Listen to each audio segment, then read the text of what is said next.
دیدارش خسرو چتواں گفتن سردادن و جاں دادن نادیدہ رخ یارے. اس اللہ کے لیے تو سر کٹا رہے ہیں. تو وہ تو راضی ہو چکا ہے, نبی آ چکا ہے, آؤ بیٹا میں لینے آ چکا ہوں, تو اب نہ پڑھیں نماز. نہیں, برمنگم والوں کو کون بتائے گا کہ نماز کیسی چیز ہے. انہوں نے کہا جی وہ نہیں جنگ رو کرے گا, پھر چلو نماز پڑھو. نماز تو نہیں چھوڑی جا سکتی. آدھوں کو روک دیا تم جنگ کرو, آدھوں سے کہا تم نماز پڑھو. آدھوں نے نماز پڑھی, آدھوں نے جنگ کی. پھر جنہوں نے نماز پڑھی کہا تم آگے بڑھ جاؤ, ان سے کہا تم جا کے پیچھے اللہ کے بارگاہ میں سجدہ کرو. 1400 سال کی تاریخ میں ایسے نمازی میری نظروں سے نہیں گزرے, اور ایسی نماز نہیں پڑھی گئی نبی کے زمانے کے بعد. آپ نے بھی صلاۃ خوف ایک پڑھی تو نبی ہوتا ہے. اور کیا ان کا حال تھا, خون و خون, اپنے خون سے وضو کیے یا کربلا کی مٹی سے تیمم کیے. جب سجدوں میں سر رکھ کے سبحان ربی الاعلی کہا ہوگا تو دھرتی میں کیا ہلچل مچی ہوگی. نماز نہ چھوڑا, نماز نہ چھوڑنا, کوئی عورت نہ کوئی مرد, نماز نہ چھوٹے. اللہ کو اور کبیرہ گناہوں سے بچو, کبیرہ گناہوں سے, بڑے گناہوں سے بچو, بڑے گناہوں سے بچو. چھوٹے گناہ ہوتے رہتے ہیں اور اللہ بھی درگزر کرتا ہے. بڑے گناہوں سے بچو, وہ بھی ہو جائیں توبہ کر لو معاف, توبہ کر لو معاف. ماں باپ کی نافرمانی بڑا گناہ ہے. ایک صحابی کی بیگم نے کہا یا رسول اللہ میرے خامند موت کی حالت میں کلمہ نہیں پڑھا جا رہا. علقمہ, آپ دوڑے ہوئے گئے, آپ نے کہا بیٹا کلمہ پڑھو. کہا جی نہیں پڑھا جا رہا. بول رہے ہیں. کہا جی پڑھا نہیں جا رہا. کہا کیوں؟ پھر آپ نے ایک دم کہا کوئی ماں باپ میں زندہ؟ کہا جی ماں. راضی ہے؟ کہا نہیں ناراض. بلاؤ. وہ آ گئیں. آپ نے کہا علقمہ کی اماں تمہیں بچے سے ناراض ہو؟ کہا جی ہاں. کیوں ناراض ہو؟ کہا جی اور کچھ نہیں, بہت نیک بچہ ہے, تہجد پڑھتا ہے, روزے رکھتا ہے, قرآن پڑھتا ہے, مجھ سے بدتمیز ہو کے بولتا ہے. وہ مجھے ابھی راستے میں بتا رہا تھا ایک ساتھی کہ جی یہاں کے جو بچے ہیں وہ ماں باپ کے ساتھ بہت بدتمیز ہو کے بولتے ہیں. پہلا قصور ماں باپ کا. انہوں نے کب ٹائم دیا تھا؟ انہوں کو ٹائم دیا تھا بچوں پر محنت کے لیے. کہا یا رسول اللہ اور کچھ نہیں ہے, بدتمیز ہو کے بولتا ہے. تو آپ نے کہا معاف کر دے. کہا میرا دل ٹوٹا ہوا ہے. آپ نے کہا اچھا اگر میں اسے آگ لگاؤں پھر سفارش کرو گی, معاف کرو گی؟ کہاں پھر تو کروں گی, اتنا تو میں نہیں سہ سکتی. کہ اگر تو نے معاف نہ کیا تو سیدھا اللہ کی آگ میں جائے گا. ہے کون؟ صحابی.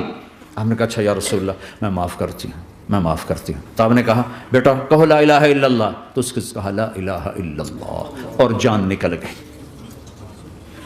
پھر آپ نے اس کا جنازہ پڑھا اور اس کے دفن میں شریک ہوئے, قبر تک گئے. پھر آپ نے دفن کے بعد اعلان کیا جس نے ماں باپ کو دکھ دیا اس پہ اللہ کی لعنت, فرشتوں کی لعنت, زمین آسمان کی لعنت. نہ نماز قبول ہے, نہ روزہ قبول ہے, نہ صدقہ قبول ہے. کبیرہ شراب سے بچو, نشوں سے بچو, جھوٹ سے بچو, جھوٹ سے بچو, جھوٹ سے بچو, جھوٹ سے بچو. میرے نبی نے فرمایا میرا امتی ہر گناہ کر سکتا ہے, ایک جھوٹ نہیں بول سکتا, ایک دھوکہ نہیں دے سکتا. دھوکہ نہ دو. خاص طور پر یہاں کے لوگوں کو دھوکہ دینا تو بہت بڑی گراوٹ ہے. یہاں کی حکومت نے تمہارے ساتھ کیا کچھ نہیں کیا, تم انہی کو دھوکہ دو. ٹیکس بچانے کے لیے جھوٹ بولو, کتنے پیسے بچا لو گے؟ جھوٹ بول کے تم نے سارا ملک بچا لیا تو اللہ کی قسم گھاٹے کا سودا. پیسہ نہ بچاؤ, سچ کو بچاؤ. سچ پراپرٹی ہے, پیسہ پراپرٹی نہیں ہے, سچ پراپرٹی ہے. ہمارے ملکوں میں تو لوگ ٹیکس نہیں دیتے کہ حکومتیں کچھ لگاتی ہیں کچھ کھا جاتی ہیں. یہاں تو سارا تم پہ لگاتے ہیں. کیوں جھوٹ بولتے ہو؟ کیوں دھوکہ دیتے ہو؟ احسان دانش کی کتاب زندگی میں ایک واقعہ میں نے پڑھا کہ جب انگریز کی حکومت تھی ہندوستان پہ تو ایک دلی میں ایک گرو تھا جو جیب کترا تھا, اس کے آگے چیلے تھے جو جیب کاٹ کے کمائی دیتے تھے. تو ایک دن ایک اس کا چیلا یعنی ایک لڑکا 2 روپے لے کر آیا. تو اس کے ٹیچر نے اس کو ڈانٹا کہ اتنے تھوڑے پیسے آج لائے ہو, صرف 2 روپے. تو اس نے کہا استاد جی آج بڑا موٹا مال پکڑا تھا, آج ایک انگریز کی جیب کاٹی تھی, بڑے پیسے تھے. لیکن جب میں 4 قدم چلا تو مجھے خیال آیا کہ اگر قیامت کے دن عیسیٰ علیہ السلام نے میرے نبی کو تانا دے دیا, گلہ دے دیا کہ آپ کے امتی نے میرے امتی کی جیب کاٹی تھی, تو پھر میں اپنے نبی کو کیا جواب دوں گا؟ اور میرا نبی میری وجہ سے شرمندہ ہو کہ بس اس شرم میں جا کر میں نے اس کو واپس دے دیے اور یہ اپنے کے 2 روپے کھسکا کے لایا ہوں. تو وہ گرو نے اس کو 10 روپے انعام دیا, کہ بیٹا یہ تیرا آج کا انعام ہے کہ تو نے خوب کیا. تو تمہارا ان لوگوں سے واسطہ ہے. عیسیٰ علیہ السلام تانا دے بیٹھے تو کدھر جاؤ گے؟ جھوٹ نہ بولو چاہے سب کچھ دینا پڑ جائے، جھوٹ بول کے پیسہ نہ بچاؤ، دھوکہ دے کے کاغذات نہ بناؤ۔ یہاں کی لڑکیوں سے اس لیے شادی کرنا کہ میرے کاغذات بن جائیں، اللہ کے واسطے ایسی ذلت کے کام نہ کرو۔ میرے نبی نے فرمایا جس نے دھوکہ دیا میری امت سے نکل گیا۔ نماز چھوڑنے پر کہا اس نے کفر کیا، جس نے نماز چھوڑی کفر کیا، اور جس نے دھوکہ دیا میری امت سے نکل گیا۔ من غش فلیس منا، جھوٹ نہ بولو، دھوکہ نہ دو، سب کچھ چلا جائے جانے دو، سچ کا ساتھ نہ، سچ کا ساتھ۔ ابن خراش رحمۃ اللہ علیہ کے بارے میں مشہور تھا، زندگی بھر کبھی جھوٹ نہیں بولا۔ حجاج کا زمانہ، ان کے 2 بیٹے حجاج کے خلاف جنگ میں شریک ہو گئے، پھر ان کو شکست ہوگی، وہ بھاگ گئے، پھر چھپتے چھپاتے گھر پہنچ گئے۔ سی آئی ڈی نے بتایا کہ وہ گھر آ گئے، تو حجاج نے کہا آج ابن خراش کا امتحان لوں گا۔ ان کو بلا لیا، کہنے لگا ابن خراش اور تیرے 2 بیٹے ہمارے خلاف جنگ میں شریک ہوئے تھے، وہ پہ بھاگ گئے تھے، ان کی کوئی خبر ہے کہاں ہے؟ تو انہوں نے مسکرا کر فرمایا کہ حجاج زندگی موت تو اللہ کے ہاتھ میں، گھر آ چکے ہیں، گھر میں ہیں، ابھی یہیں چھوڑ کے آئے ہوں۔ تو حجاج نے کہا تیرے سچ پر تیرے بیٹے تجھے ہدیہ کرتا ہوں، اگر تو جھوٹ بولتا تیرا سر بھی اڑا دیتا، تیرے بچوں کا سر بھی اڑا دیتا، تیرے سچ پہ تجھے تیرے بیٹے تحفہ دیتا۔ مسلمان جھوٹ نہیں بولتا، چند پاؤنڈ کی خاطر تم کاغذات میں ہیرا پھیری کرو، ڈرو اس دن سے جس دن اللہ کے سامنے کھڑا ہونا ہے۔ یہاں کے پیپر بنانے کے لیے یہاں کی لڑکیوں کو دھوکہ دو، ڈرو اس دن سے جس دن اللہ کے سامنے کھڑے ہونا ہوگا۔ عیسیٰ علیہ السلام کا تانا اگر گلا آ گیا نبی کو تو کدھر جاؤ گے؟ سچ کے ساتھی بنو، سچ کے ساتھی بنو، سچ کے ساتھی بنو۔ ٹیکس دینا پڑے دو، دنو، تم پہ خرچ ہوتا ہے۔ ایک طرف 4 پیسے ہیں، ایک طرف سچ ہے، کہ مسلمان سچ بولتا ہے، جھوٹ نہیں بولتا۔ ایک دفعہ سہارنپور میں جھگڑا ہو گیا، ایک جگہ تھی ہندوؤں کی، مسلمانوں نے قبضہ کیا ہوا تھا، تو ہندوؤں نے کیس کر دیا، انگریز کا زمانہ تھا، عدالت، وہ مسجد بنانا چاہتے تھے، ہندو مندر بنانا چاہتے تھے، تو دونوں طرف بات تپی ہوئی، تو آخر وہ جج نے کہا بھائی کوئی ایسا آدمی ہے، ہندوؤں سے کہا، جو گواہی دے دے تو اس کی گواہی تم قبول کر لو گے؟ اور مسلمانوں سے بھی پوچھا، تو ہندوؤں نے کہا جی ہاں، مفتی مظفر حسین صاحب اگر گواہی دے دیں کہ زمین مسلمانوں کی ہے تو ہم دے دیں گے۔ تو مسلمان بڑے خوش ہو گئے، مفتی مظفر تو آخر مسلمان ہے تو ہمارے حق میں گواہی دے گا، تھا ان کا قبضہ ناجائز۔ تو جب وہ عدالت میں تشریف لائے، مسلمان بڑے اطمینان کا، ہوں جناب ساڑھے حق کے فیصلہ ہونا ہے، چونکہ آج کل صرف سچ کو کون دیکھتا ہے۔ تو انگریز جج نے پوچھا ہاں جی مفتی صاحب آپ کیا کہتے ہیں؟ فرمانے لگے دیکھو جج صاحب، یہ زمین ہندوؤں کی ہے اور مسلمانوں نے قبضہ کیا ہوا ہے۔ تو مسلمانوں نے گالیاں نکالنی شروع، وہ یہودیوں والا بن گیا نا، گالیاں نکالنی شروع کر دی۔ تو انگریز جج نے کہا آج مسلمان ہار گئے اور اسلام جیت گیا، آج مسلمان ہار گئے اور اسلام جیت گیا۔ اپنی ہار مان کے اسلام کو جتا تھا، سچ بول کے اسلام کو جتا تھا۔ جھوٹ کے ساتھی نہ بنو، سچ کے ساتھی بنو۔ جھوٹ کے کاغذ بنا کر کوئی بینیفٹ حاصل نہ کرو۔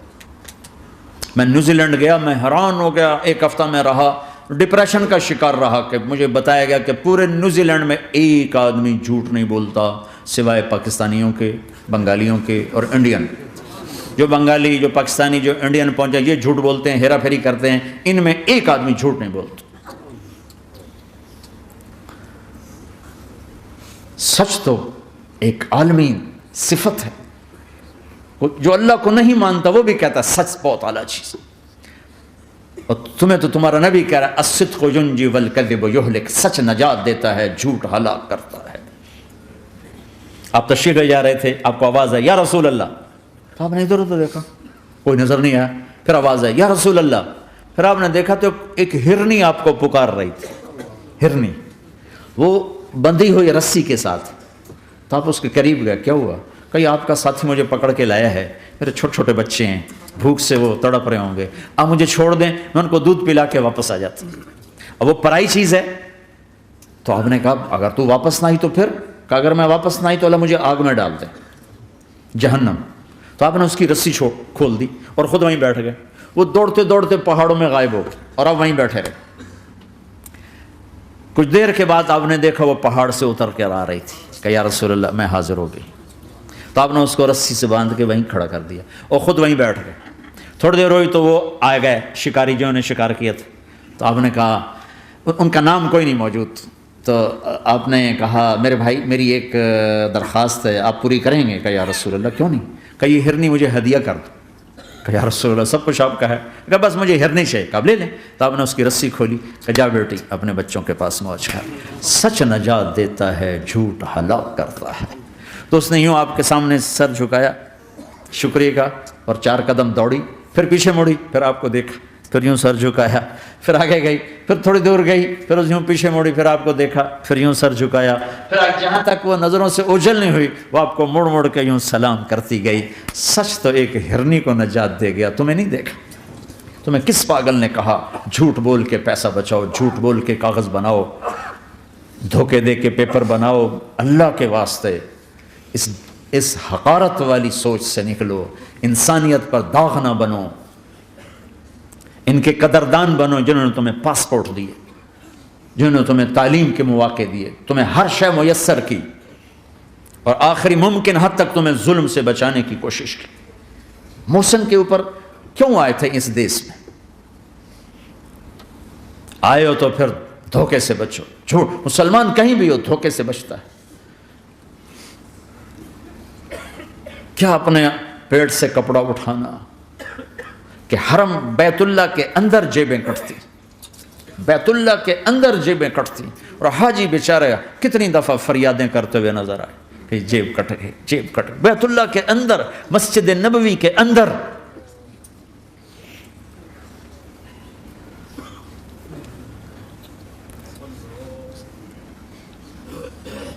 سوال ایسے نہیں آتا 3 کام جو کرے گا کبھی عزت نہ دیکھے گا، 3 کام جو کرے گا کبھی عزت نہ دیکھے گا، 3 کام جو کرے گا کبھی عزت نہ دیکھے گا، اور 3 کام جو کرے گا کبھی ذلت نہ دیکھے گا، 3 کام جو کرے گا کبھی ذلت نہ دیکھے گا، 3 کام جو کرے گا کبھی ذلت نہ دیکھے گا۔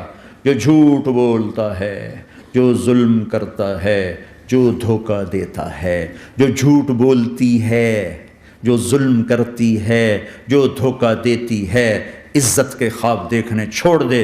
ذلت مقدر ہے اس جہان میں اس جہان، قوم ہو، فرد ہو، عورت ہو، مرد ہو، ظلم ہے، جھوٹ ہے، دھوکہ ہے، رب ذوالجلال کی قسم ذلت کے سوا کچھ نہ ملے گا۔ جو سچ بولتا ہو، جو عدل کرتا ہو، جو دیانتدار ہو، اس کے لیے عزت مقدر ہو گئی، ہو گئی، ہو گئی۔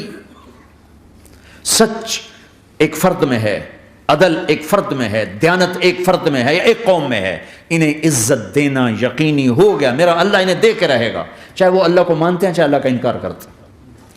آگے آخرت کا مسئلہ الگ ہے۔ یہاں قوم، فرد، قبیلہ، کوئی مذہب، پتھر کا پجاری، آگ کا پجاری سچ بولتا ہے، ظلم نہیں کرتا، دیانتدار ہے، اللہ کی قسم اللہ اسے عزت کی زندگی دے گا۔ رات کا تہجد گزار، دن کا روزے دار، کہیں ظلم کرتا ہے، کہیں جھوٹ بولتا ہے، کہیں دھوکہ دیتا ہے، ذلت اس کے ماتھے پہ لکھ دی جائے گی، اور موت کے بعد کی ذلت بھی ساتھ اٹھے گی۔ تو اللہ کو راضی کرو، کیسے؟ کبیرہ گناہوں سے بچ کر، اس کے سامنے سر جھکا کر۔ دوسرا کام، اللہ کے بندوں کے ساتھ معاملہ کرو۔ سارا معاملہ 2 حدیثوں میں بتا دیتا ہوں، 2 حدیثوں، کہ یہ 2 کام کر لو، ساری دنیا کے محبوب بن جاؤ گے، تمہارے گھر جنت بن جائیں گے، میاں بیوی میں محبت قائم ہو جائے گی، ساس بہو میں محبت ہو جائے گی، باپ بیٹے میں محبت ہو جائے گی، ماں بیٹی میں محبت ہو جائے گی، بھائی بھائی میں محبت ہو جائے گی۔ 2 کام کر لو، ان 2 میں سب کچھ چھپا ہوا ہے۔ میرے نبی نے فرمایا، معاذ الا انبئک بملاک ھذا کلہ، پوری حدیث۔ معاذ بن جبل نے کہا یا رسول اللہ کچھ جنت کے جانے کا راستہ تو بتائیں۔ جنت میں جانے کا راستہ تو بتائیں. انبئنی بعمل یدخلنی الجنہ. صاحب نے کہا سألت عن امر عظیم، بہت بڑی باتوں نے پوچھی ہے. تقیم الصلاة المکتوبہ، تؤدی الصلاة المفروضہ، وتصوم رمضان، وتحج البیت. معاذ نماز پڑھنا، روزہ رکھنا، زکوٰۃ دینا اور حج کرنا. پھر آپ نے فرمایا ان شئت انبأتک بابواب الجنت. اب اگر تو چاہے تو کچھ اور بتاؤں، جنت کے دروازے بتاؤں؟ کہ جی بتائیں. کا الصوم جنہ، روزہ جہنم اور تیرے درمیان بیچ میں رکاوٹ بن جائے گا. الصدقۃ تطفئ الخطیہ، چھپ چھپ کے اللہ کے نام پہ دینا تیرے گناہوں کو دھو دے گا، پاک کر دے گا. وقیام الرجل فی جوف اللیل ابتغاء وجہ اللہ، اور رات کے اندھیرے میں کھڑے ہو کر اللہ سے باتیں کرنا. 2 نفل ہی پڑھ لیا کرو، کسی مرد عورت کا رات کے اندھیرے میں کھڑے ہو کے. پھر آپ نے کہا معاذ الا انبئک براس الامر وعمودہ وذروۃ سنامہ وبمیلاک ھذا کلہ. اے معاذ میں تمہیں اب سارے دین کا خلاصہ بتاؤں، سارے دین کا سرا بتاؤں، ستون بتاؤں. ایک روایت کے مطابق ستون بتاؤں، آخری چیز بتاؤں، آخری چیز بتاؤں. کہا جی ما ہوا جی تو مجھے دیکھنا سارے بھائی. تو آپ نے اپنی زبان نکالی اور اسے یوں پکڑا.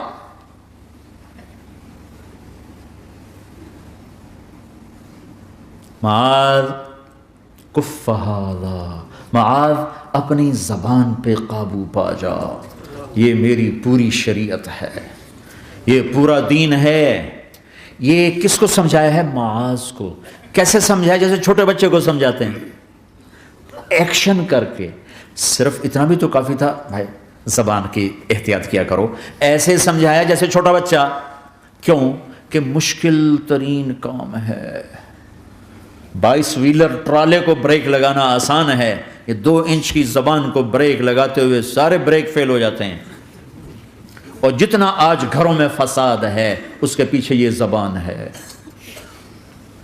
اور یہ کون ہے جس کو معصوم بچے کی طرح سمجھایا ہے؟ معاذ بن جبل. اور معاذ بن جبل کون ہے؟ میرے نبی نے کہا قیامت کے دن میری امت کے علماء کا جھنڈا معاذ کے ہاتھ میں ہوگا.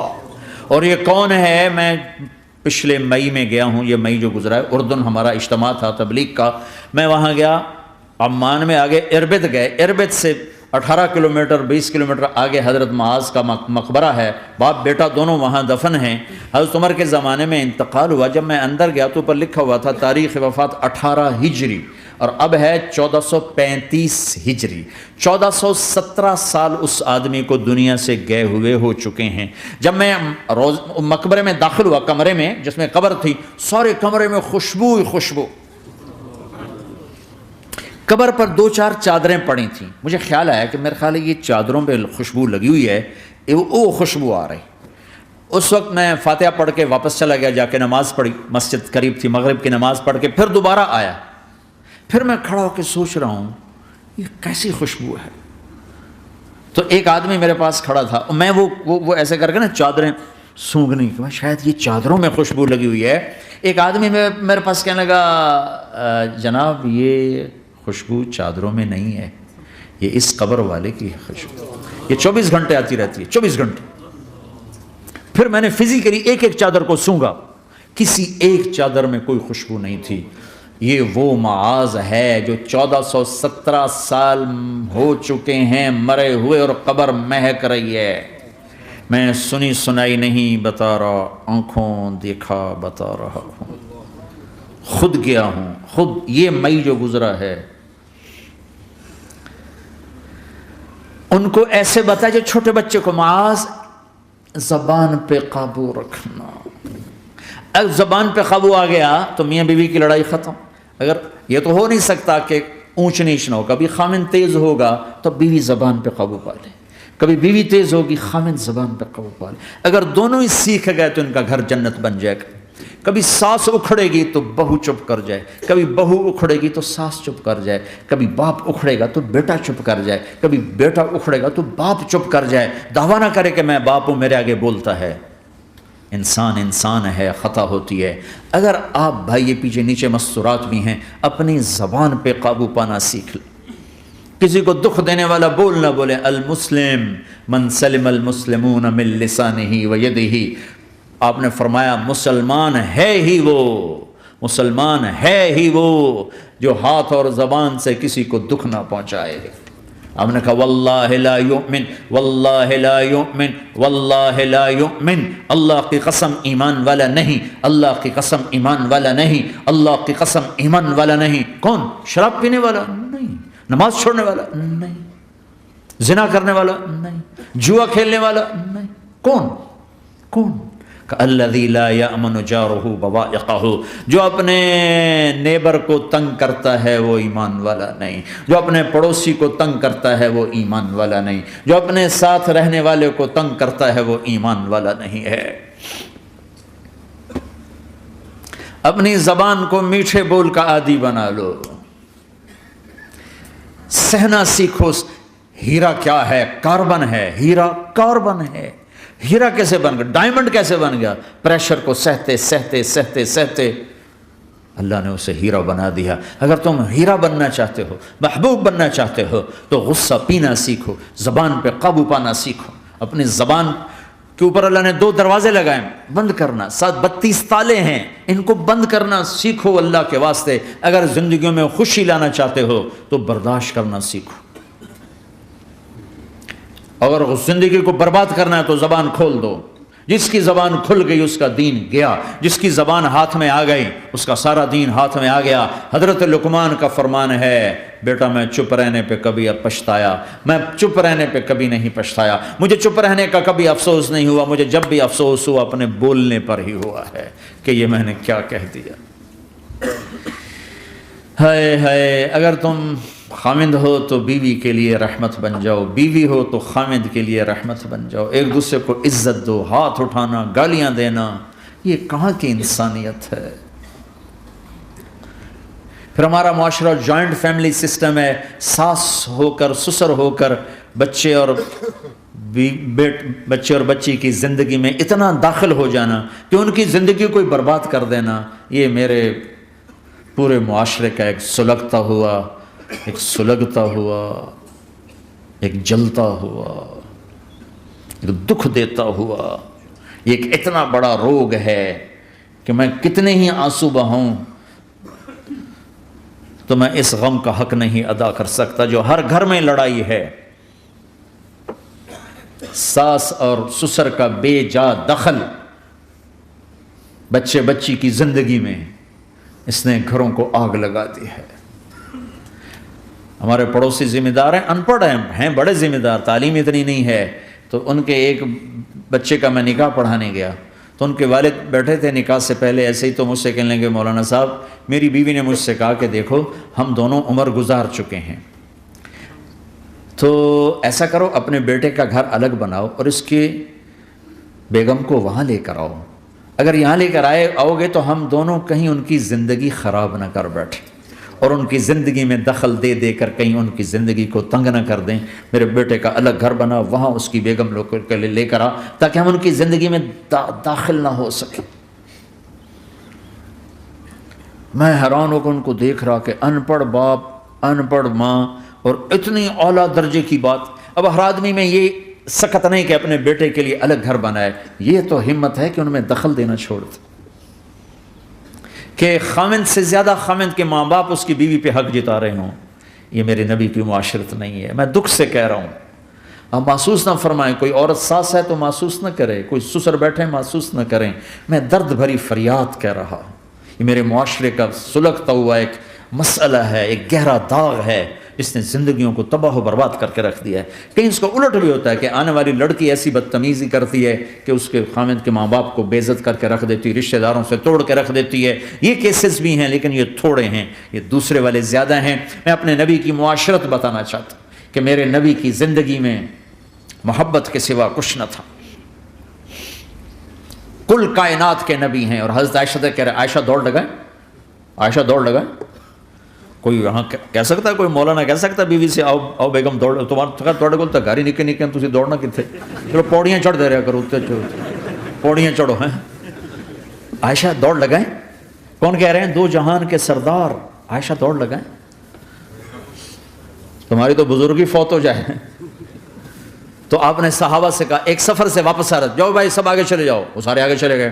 جب وہ نظروں سے غائب ہو گئے عائشہ آؤ دوڑ لگائیں. دونوں نے دوڑ لگائی. حضرت عائشہ فرماتی میں آگے نکل گئی. کچھ سال گزر گئے تو میں ذرا موٹی ہو گئی. تو ایک سفر سے واپس آ رہے تھے, آپ نے کہا صحابہ سے چلو بھائی آگے. سارے صحابہ آگے چل کے غائب ہو گئے, کوئی نظر نہیں آ رہا. تو پھر آپ نے کہا عائشہ دوڑ لگائیں. میں کہا لگائیں. کہا ہم نے لگائی تو میں ذرا موٹی ہو گئی تھی تو نبی آگے نکل گئے. تو پھر آپ نے فرمایا ہذہ بتلک عائشہ آج میں نے اپنا بدلہ لے لیا. اس وقت تم جیت گئی تھی, آج میں جیت گیا.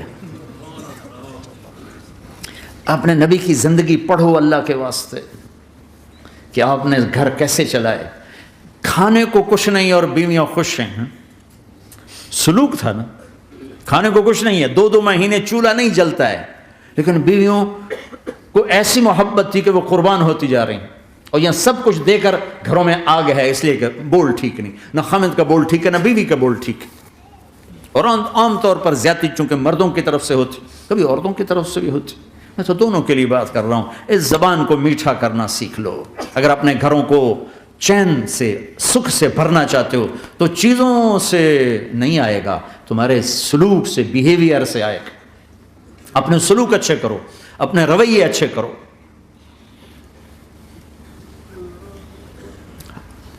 مسجد نبوی میں حبشہ کے لوگ ایتھوپیا وہ کر رہے تھے چھوٹے چھوٹے خنجر, اس کے ساتھ نا وہ رقص کر رہے تھے. تو حضرت عائشہ کے کان میں آواز پڑی کہ یا رسول اللہ میں نے دیکھنا ہے. تو کوئی ہمارے جیسا ہوتا کہتا تو لایا نہیں کرتی, فضول کام دیکھتی. تو نبی کی بیوی کو چل بیٹھ قرآن پڑھ, چل مصلی پہ بیٹھ جا, چل تسبیح پڑھ. تجھے خیال کیسے آیا دنیا میں دین مٹ رہا ہے, تمہیں خیال کیسے آیا کہ تو تماشا دیکھتی ہے. آپ نے کہا آؤ دیکھتے ہیں. خود آپ دروازے میں کھڑے ہو گئے اور عائشہ کو پیچھے کھڑا کر لیا. عائشہ رضی اللہ فرماتی میں آپ کے پردے میں کھڑی ہو کر میں دیکھتی رہی یہاں تک کہ آپ تھک گئے. ہمارے نبی تھک گئے, اور تھک کے نا کبھی یوں ہو جاتے, یوں ہو جاتے, ایک پاؤں کا سارا یوں سارا. پھر کہنے لگے عائشہ بس نہ کریں. میں نے کہا نہیں ابھی میرا دل نہیں بھرا. اچھا ٹھیک ہے. پھر کبھی یوں ہو رہے ہیں, کبھی یوں ہو رہے ہیں, کبھی یوں ہو رہے ہیں, کبھی ہو رہے ہیں. حضرت عائشہ کہتی جب میں نے کہا بس پھر آپ واپس آئے. یہ میرے نبی کی زندگی ہے. تم لان تان سے زندگی بنانا چاہتے, ساس سسر بہو پر بیٹے سے بھی زیادہ حق جتانا چاہتے. یہ عام معاشرے کی بات بتا رہا ہوں کہ بہت تباہی ہے. میں تو مسائل سن میں نے تو اب اس دفعہ یہ ارادہ ہے کہ اب میں فون چھوڑ دوں گا, نہیں رکھوں گا, کہ میرے اندر ہمت ہی نہیں رہی کہ میں گھروں کے مسائل, میرا کلیجہ پھٹنے کو ہو کہ ایسے ظلم ہیں, ایسے ظلم ہیں. ہمارا سسرالی معاشرہ بڑا ظالم ہے, بڑا ظالم. 99.99% ظلم ہے.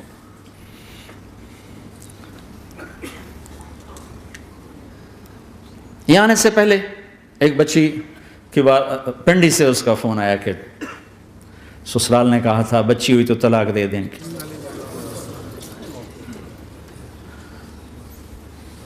بچی ہو گئی. میں نے ہاتھ جوڑے, پاؤں پکڑے, میرا کیا قصور ہے, اللہ کی تقدیر ہے. طلاق دے دی, نکال دیا گھر سے. حج میں 2 بچہ بچی ساتھ تھے ابھی میرے حج میں. تو وہ 22-23 سال کا بچہ تھا, اتنی سال کی بچی تھی. تو وہ میرے ساتھ حج میں اکٹھے تھے. تو ہم عرفات میں تھے, تو وہ بچہ میرے پاس آ گیا اور کہا جی بس مولانا میں اپنے گھر سے بڑا تنگ ہوں اور میں نے فیصلہ کیا میں جاتے اپنی بیوی کو طلاق دے دوں گا. میں نے کہا شادی کتنا عرصہ کا؟ 3 سال. میں نے کہا بیٹا ایسا نہ کرو, میں جب حج سے ہم واپس جائیں گے نا عزیزیہ میں, تو تم دونوں میاں بیوی میرے پاس آنا. تو ہم جب واپس گئے تو میں نے پہلے اس کی بچی کو بلایا اور وہ خود ہی ملنے آ گئے کہ میرے کچھ مسائل ہیں. پھر اس نے بیچارے نے اپنا دکھڑا شروع کیا.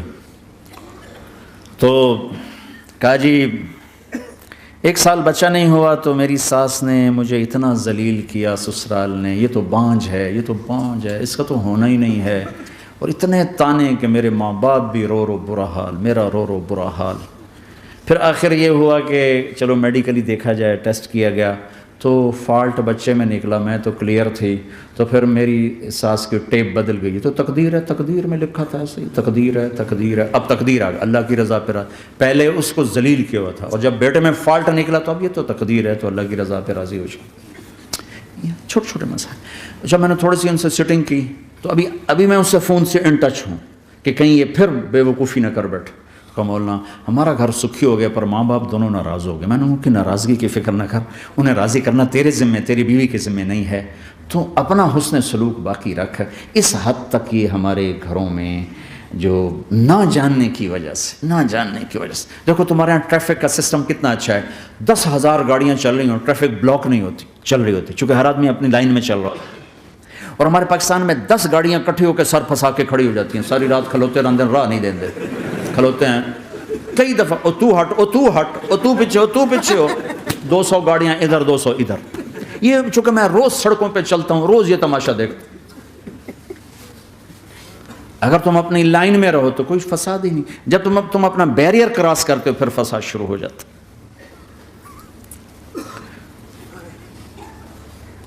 تو بھائیو اپنے نبی کی زندگی سیکھو، ایک سارا کام، چھوٹا سا کام، زبان، غیبت چھوڑ دو، جھوٹ چھوڑ دو، گالی چھوڑ دو، تانا چھوڑ دو، طنز چھوڑ دو، برا بھلا کہنا چھوڑ دو، بلکہ حوصلہ افزائی کرو، تعریف کرو۔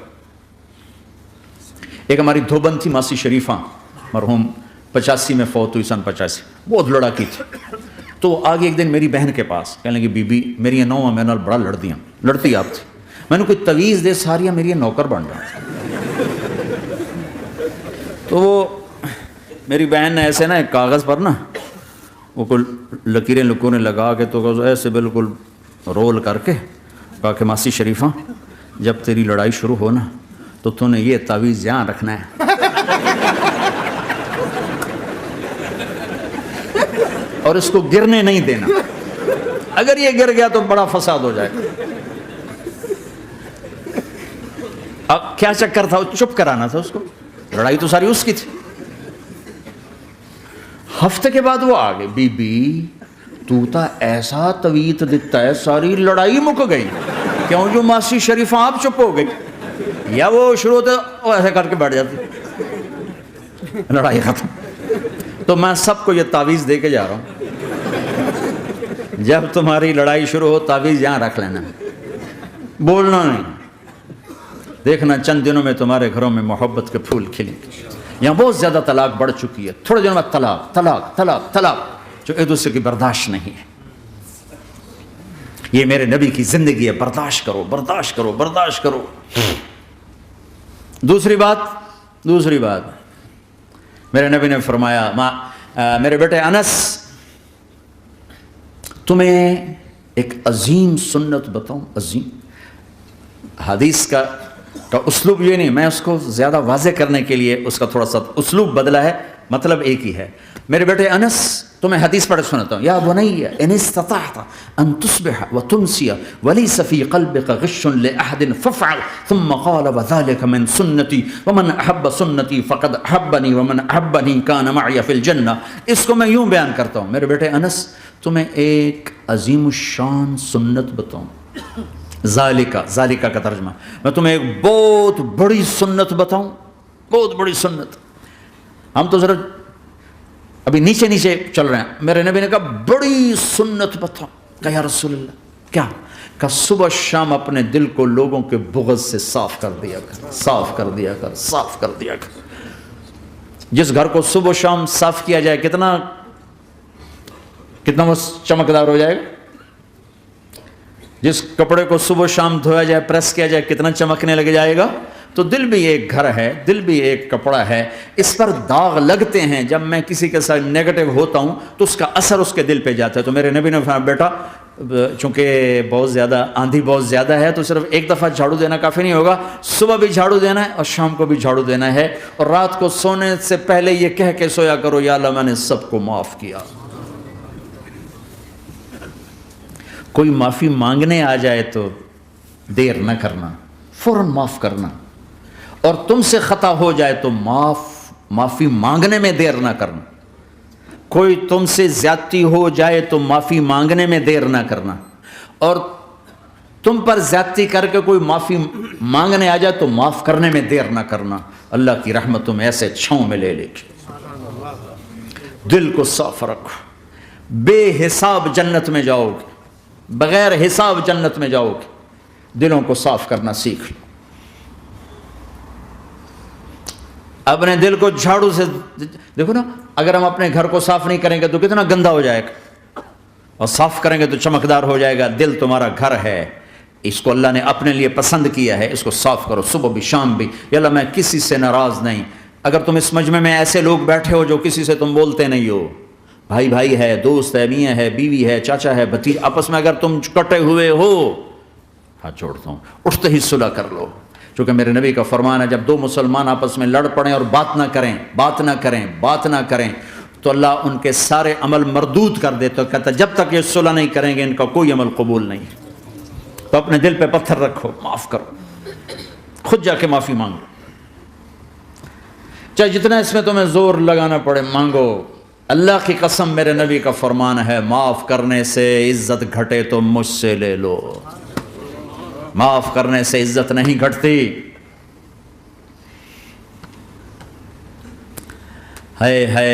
ایک بچے نے معافی مانگی اور ماں اس کو کہہ رہی تو اتنا بے غیرت ہو گیا ہے کہ تو نے معافی مانگی۔ ماں کہہ رہی تو اتنا بے غیرت ہو گیا تو نے معافی مانگی۔ ماؤں کا یہ سبق ہوگا تو اولاد کیا کرے گی؟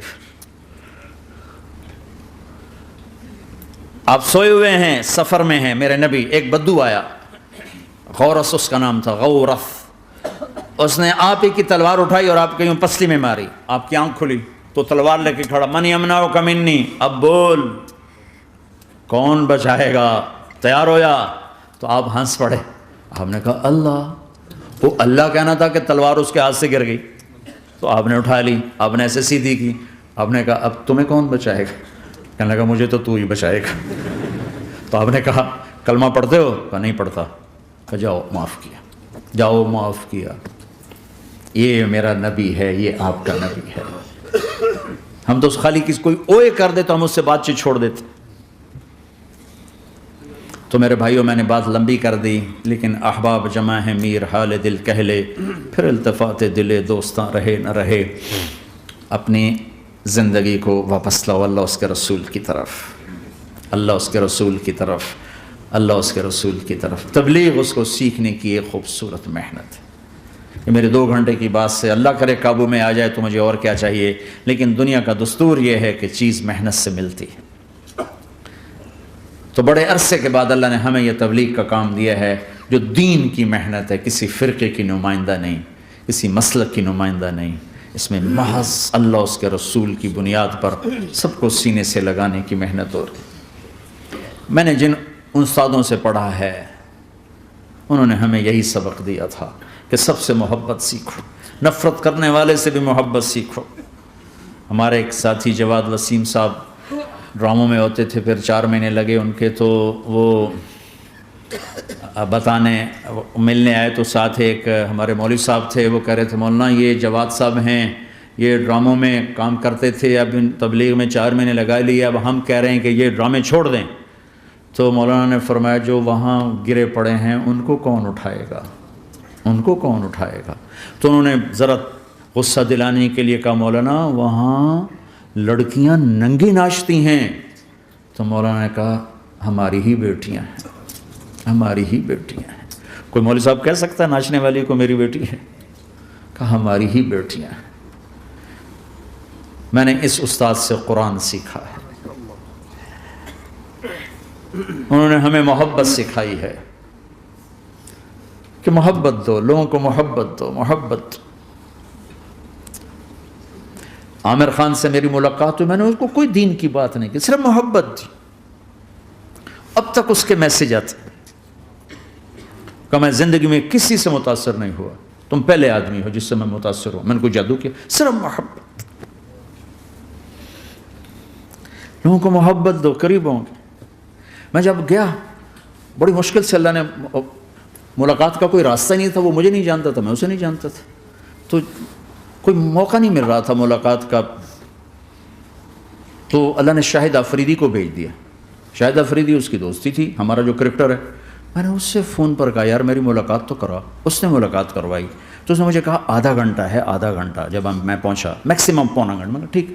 میں گیا تو وہ سہما ہوا چہرہ کہ بھائی مولانا آ گیا, اب پتہ نہیں کیا کہیں گے, بھائی یہ تو کیا کر رہا ہے, تو حرام کر رہا ہے, ناچ رہا ہے, گا رہا ہے, توبہ کر, ابھی تیرے لیے دوزخ کا فیصلہ ہو جائے. پتہ نہیں کیا ہوا, وہ ڈرا ہوا سہما ہوا تھا.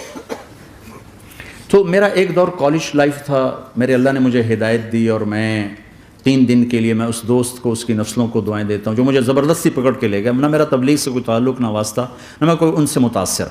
ایک لڑکا تھا بنگالی تھا, گشت کرتا تھا, لیکن میں اس سے ذرا متاثر نہیں ہوا. میرا دوست متاثر ہو گیا تھا, تو میں تو ان کے قریب سے نہیں گزرتا تھا. تو وہ اور میں اسکول میں اکٹھے آ رہے تھے, کالج میں اکٹھے آ رہے تھے. تو وہ متاثر ہوا, وہ 3 دن کے لیے جا رہا تھا. تو مجھے بتائے بغیر میرا ہاتھ پکڑ کے لے گیا, مجھے کام ہے چلو میرے ساتھ. اور میں اس کو انکار نہیں کر سکتا تھا, یہ میرا اس کا تعلق تھا. اب بھی اسی طرح بھائیوں جیسا تعلق. میں اس کا احسان ماں, مجھے زبردستی لے گیا. ہمارے پنجابی کی مثال ہے, کبے نو لت لگی, اس سیدھا ہو گیا. وہ جو ہوتا ہے ہنچ بیک ہوتا ہے نا, اس کو کسی نے لات ماری تو سیدھا ہو گیا. مہربانی بھائی تیری لات سے میں سیدھا ہو گیا. تو مجھے تو وہ کبے والی لت پہ گئی. تو اللہ نے مجھے اس طرف لگا دیا. اور جب میری کالج لائف, میں نے کالج کا بہترین سنگر تھا, اسکول کا بہترین, یہ جنید جمشید کیا ہے جو اس زمانے میں یہ سارا کو ٹھا میں نے سارا کیا ہے. تو اب وہ بیچارہ ایسے بیٹھا ہوا. تو میں نے اس سے بیٹھتے فلموں کی باتیں شروع کر دی. اور تھوڑی دیر بعد کہ میں نے محسوس کیا کہ فرام 60 to 72 جو فلم انڈسٹری کو جتنا میں جانتا تھا اتنا وہ نہیں جانتا تھا. تو اس کے اوپر میرے علم کا روپ پڑ گیا. اس کی لائن کا علم تھا نا. تو حیران پریشان, یہ واز تو ہو رہے, تو کبھی دلیپ کمار کی باتیں شروع ہو گئیں, کبھی راج کپور کی شروع ہو گئیں, اور کبھی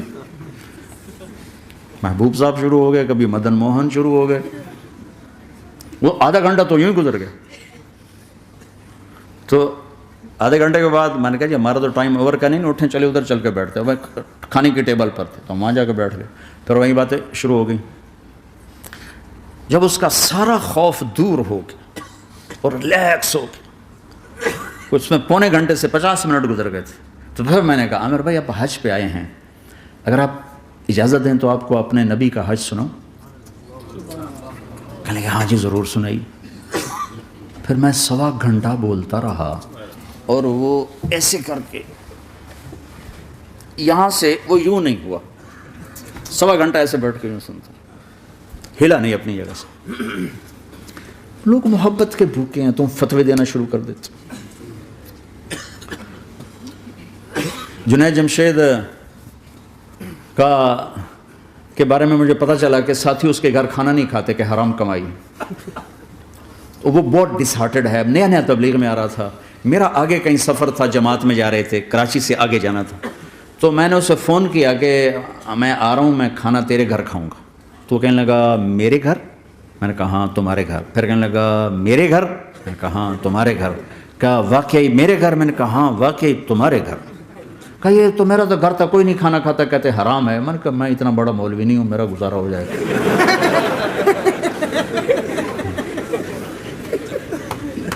کچھ عرصے بعد وہ 4 مہینے کے لیے جماعت میں چل رہا تھا.